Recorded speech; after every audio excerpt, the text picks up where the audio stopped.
Les pieds dans le plat. Cyril Hanouna. Marie-Claude Pietragala, vous avez été un petit rat et parfois on se dit que vous êtes aussi un chat noir. Je m'explique.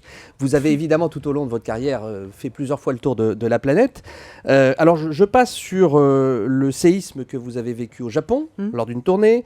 Je passe sur le coup d'État qui a perturbé votre spectacle au Venezuela. Je passe également sur une atmosphère très bizarre au Liban suite au procès des assassins de Rafik Hariri. Vous étiez encore là.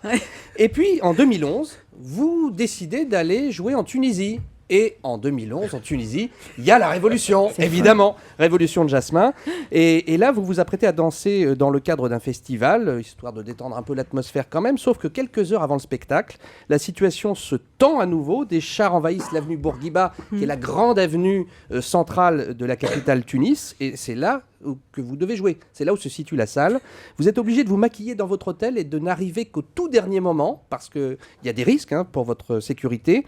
Vous savez d'ailleurs même pas si le public va venir, parce que quand il y a la révolution et que les chars sont dans la rue, le public ne vient pas. Mais, miracle, il y a des échauffourées dehors, mais les gens viennent et vous réussissez à danser. Et on va dire que la danse permet aux Tunisiens et aux Tunisois de s'offrir une trêve.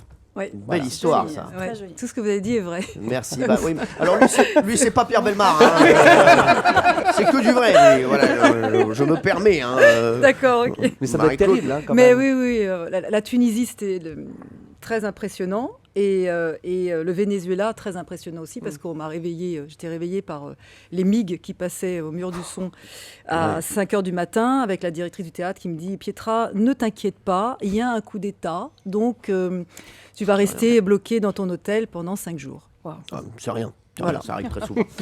Moi aussi, ça m'est arrivé avec Audrey Fleurot. On a dû rester bloqué 5 jours dans un hôtel. On avait dit qu'on n'en parlait pas. Oui, c'est bon. Je peux vous dire que voilà, on l'a jonglé. Hein, je peux vous dire. Alors, on a jonglé. C'est très élégant. C'était pas évident. Voilà, c'est pour dire. Jean-Luc Lemoyne, vous avez justement une info sur Audrey Fleurot. Oui, parce que Audrey, on a parlé de sa passion pour la comédie, évidemment, le théâtre et le cinéma. On a parlé de sa passion pour la danse, mais on l'associe moins à une autre activité sexy. Le bricolage. Non. Le bricolage, et il paraît que Audrey et le bricolage, c'est un vrai défouloir pour elle. Et il paraît même que pendant votre temps libre, vous passez votre temps à construire des rangements, des étagères dans votre appartement, vous posez de la mosaïque dans votre cuisine, vous avez acquis tout un tas d'outils, vous surfez même sur Internet pour trouver des vieux fauteuils que vous achetez d'occasion pour les retaper. Et mieux, vous avez même fait récemment un stage de maçonnerie pour apprendre à faire des voûtes chez vous. Ah oui. Donc ma question est la suivante, entre deux tournages, est-ce que vous accepteriez un petit chantier?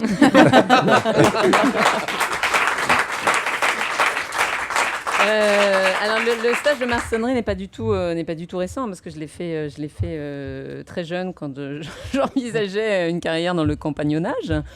Et puis, oui, non, mais j'adore bricoler. Mais par contre, je bricole pas très bien, mais j'adore ça. Il y a une espèce de satisfaction d'avoir fait le truc soi-même.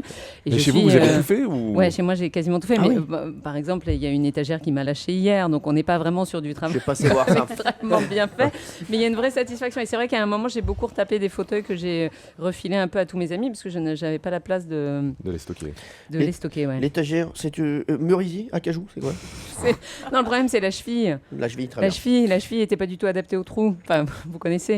Bon, c'est beau ça. Ils se connaissent, hein. Ah, visiblement, il y a un passif entre les deux. 5 jours dans un hôtel. S'il faut que je passe bricoler cette étagère, je le ferai. Voilà, je le ferai. Valérie Bellaïm, Alors moi, vous avez une information, vous, sur Pietra. Exactement, sur Marie-Claude Pietragala. On a parlé au début de cette émission de votre parcours fulgurant. En 88, à 25 ans, vous devenez première danseuse au Palais de l'Opéra National de Paris. Et puis 2 ans plus tard, c'est la consécration. Le danseur Patrick Dupont vous sacre danseuse étoile. Vous avez à peine 27 ans. À l'issue d'une représentation de Don Quichotte où vous interprétez le rôle de Kitri. Mais ce qu'on sait moins, c'est que ce soir-là, tout n'a pas été si rose. Pour ce qui devait donc être votre soirée, vous vous faites un double claquage au mollet à peine en entrant sur scène. Je rappelle que vous avez intégré l'école de danse de l'Opéra de Paris à l'âge de 10 ans juste pour cet objectif. Impossible donc pour vous de renoncer. Et vous avez décidé de continuer, même si vous dites qu'après coup, qu'au début du spectacle, vous ne saviez pas si vous pourriez aller jusqu'au bout parce que c'était extrêmement douloureux. Oui. C'est-à-dire que je me suis fait le double claquage 15 jours avant. Et effectivement, je suis rentrée en scène. C'est la première fois de ma vie que je rentrais en scène. Je ne savais pas si j'allais pouvoir terminer. Et puisque c'était votre Et dans en votre plus, caractère, c'était le jour où j'étais susceptible d'être nommée danseuse étoile. oui. Donc effectivement, je me suis dit, il faut que j'y aille jusqu'au bout. vous avez Coûte que serré les coûte. dents. Ouais, absolument.